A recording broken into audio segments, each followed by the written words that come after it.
Today with Martial Arts Chat, I'm coming back again, like I said yesterday. I'm coming back and I'm going to be doing topics. Mainly it's because, in memory of my friend Rick Rogers, DTG Taiho Jitsu, he did this a lot. This is what he was doing, and I'm going to continue on with mine as well. As kind of just spurred me on to, I don't know, just kind of look past all the garbage and basically all the politics and all the stupidity that can happen in martial arts, and just kind of let that go and try to deal with things on a different level.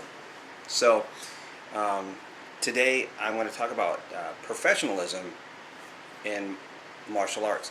And I know that this is going to get stuck in the craw of some of those people who aren't looking at martial arts as a business. A lot of people would rather, they still try to, it's a warrior form. And I understand that. Just so you guys understand, me, myself personally, I tried a business, I tried to teach professionally twice, and it didn't go well for me, mainly because I don't know if it was just that I just couldn't get my footing in it. I just couldn't I just couldn't quite get it, or the fact that my mentality is martial arts isn't a business. The fact remains, martial arts is definitely still a business now. Whether we want to admit it, is if you're one of those people that, like me, it's just a warrior way of living. It's something that you always have done, and you don't see it as this thing of profit and maintainability. It should never have been this way. As much as I can go eye to eye with that, I have to come to grips with the fact that it is a business as well. Not only is it a business here, man, it is a business in other countries. People have schools in Japan. They're not just paying for those schools, they're not just hanging out. They're getting paid. Okay? Our soldiers who brought this stuff over, the Americans who brought this over, they paid to get that knowledge. Chuck Norris had to pay to get that knowledge. So let's not fool ourselves. It is a business. Okay? And it's a business of acquiring knowledge you don't have. Much like a school. You in martial arts business, and this is why I'm trying to get into professionalism here. And this got brought up because a friend of mine, Mike Morales, had put on a thing. He was talking about how some people are just very unprofessional. And as I was reading it, it reminded me of this. I was watching some of the earlier episodes of Ink Master, because I just stream it and I just watch them all, and I'm watching it, and I can't remember what season it was, but I remember one of these guys, they're just so unprofessional. They were showing how underhanded they are. They were showing, basically, I don't give a crap about any of you guys, and they treated people horribly. And it's like, and they would shrug their shoulders. It's like, dude, are you kidding me? And I would sit there during the show and I'm like, you guys are in the same field. You guys are in the same field of work. You guys work in the same type of business. You want to have a good camaraderie with other people of your business. Especially ones that are going to get some sort of big, some big grand, they're going to be noticed among all the people because of people watching it, people, seeing their work on national television. You want to have someone like this still in your corner because they don't work everywhere. Now, they can be called and they can fly everywhere and do tattoos all over the place if they want to, but not necessarily will they do that at first. And maybe they aren't comfortable doing that, so maybe they won't do that. But this guy that you were competing with, who's a good artist, and this, that, and the other, he has integrity, he has this. you understand that, and then you know that that guy's in that area. Well, you're going to tell people, hey, you should go to that guy. Because I can't, I'm not going out there, so, go to this guy. He's out there. And it's because of professionalism. If you and it's so funny, I was watching Tattoo Nightmares, and they're talking about because tattoo shops are popping up, because of the popular tattoos, their tattoo shops are popping up all over America, so people are getting bad tattoos, so they need a place to cover up their tattoo. So that's what they do. I laughed a bit about the opening to that show, because I was like, man, that's a lot like martial arts for me, because I'm not into I'm not a tattoo artist. I'm not an artist at all. I don't even have a tattoo. So it's like, lack of money. But the only thing that it just made me laugh, because there's such a similarity now, because it is a martial arts business. Okay, let's not like I said, let's not fool ourselves into saying that it should never. It's there already. We can't fight that. That machine's already going. It's already too late. We have martial art businesses. We have franchises out there. There's multiple schools. I mean, are we gonna hate on Chuck Norris because he had like 3 or 4 schools? I mean, are we gonna hate on people who have more schools just because they have students that went through their whole thing? They came up through them. They've got their instructor thing. Now they don't live there, so maybe they opened up their own school in another area. But now it's a part of that school. We can't bust the chops of people who are just being successful in what they do. That's a franchise, and I understand that. I understand that there are multiple martial arts schools. It's just kind of like the Tattoo Nightmares. It's it really is, for me. It's a martial arts nightmare, because all over the United States, all over the world, martial arts schools pop up everywhere. Whether it's in Krav Maga, whether it's Kempo Karate, whether it's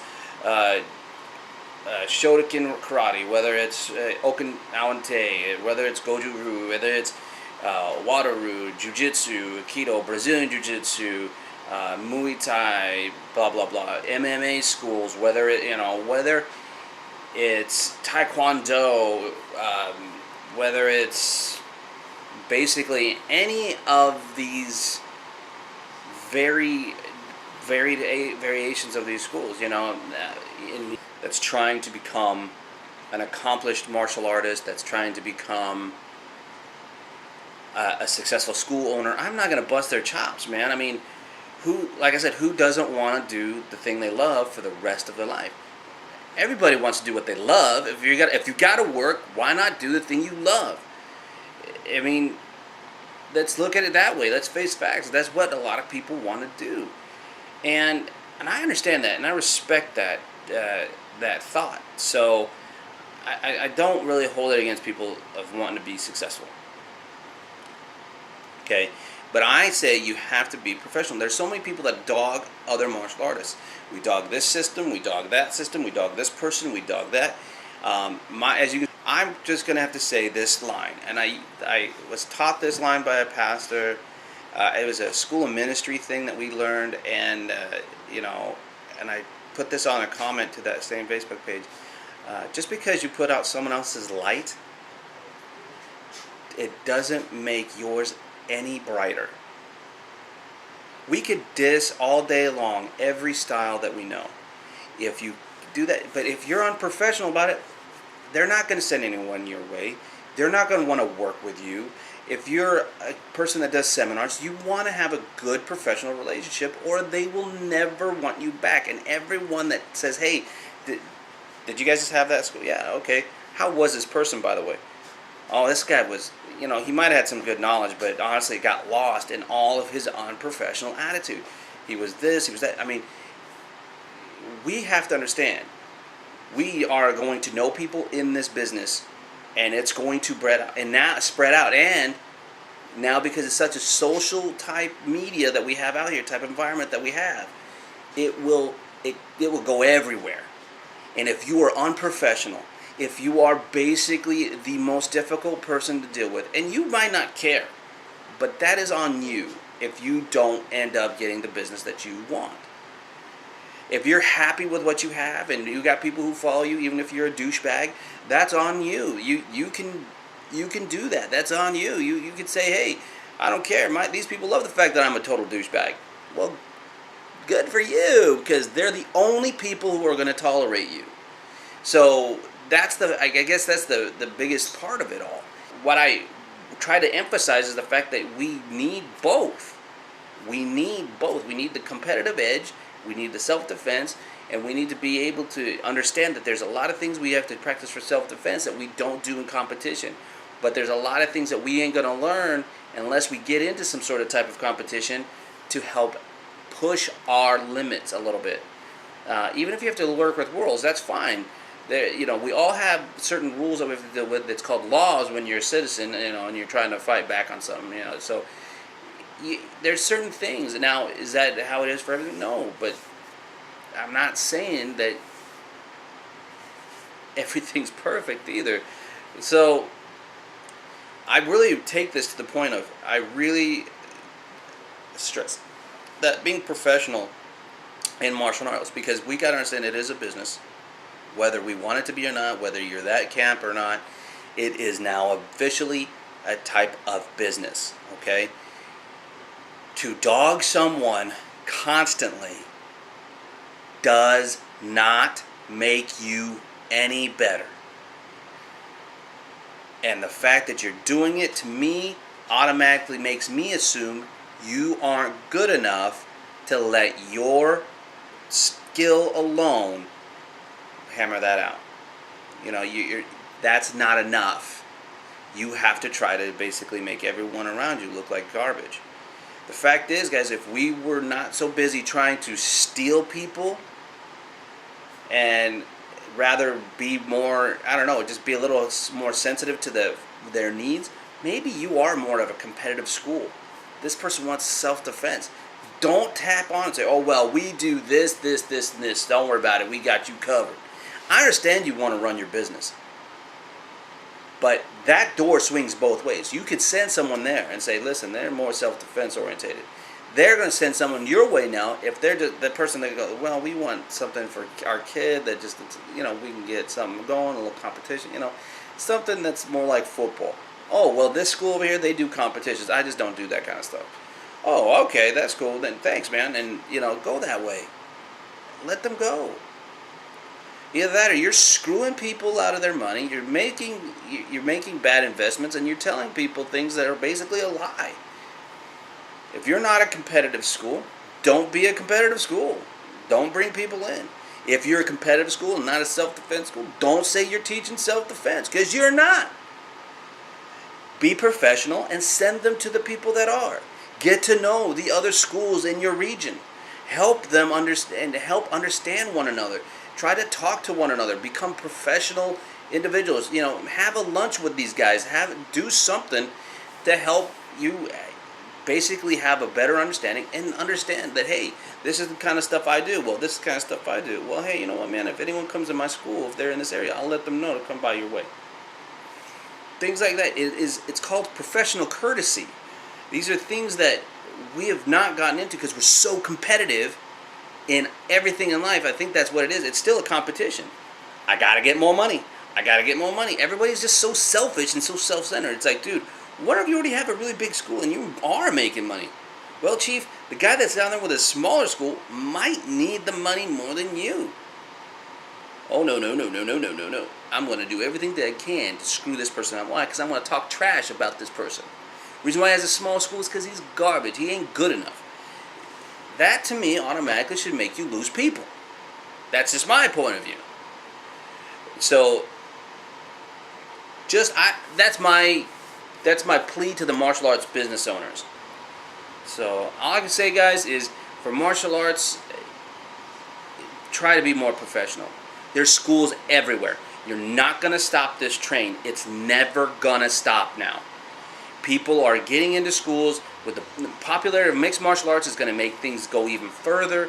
The popularity of action movies and people like Jason Statham and stuff like that, and these 80s stars, bringing out Wesley Snipes, you got Jet Li still doing their thing, and even in Expendables, you still have such an exposure to so much action and martial arts type skill, people are still going to flock to the schools. So you need to be professional. It's not gonna stop, okay? It's not gonna stop. So all I can say is, instead of fighting against it, fighting its waves, just go with it and be professional, help one another, build up relationships, build up these professional relationships, and try to help see what, because eventually you've got to realize you don't know what the other person knows. And you don't do what other people do, and you just need to be honest with yourself, be honest with your clients, and understand that you want the best for them, even if it means sending them down the street to someone you know and trust. That's just the gist of it, okay? So, but that's what I think about being professional in martial arts. Be honest with yourself, and remember, guys, let's continue to chat about martial arts, and let's continue to be honest. Later.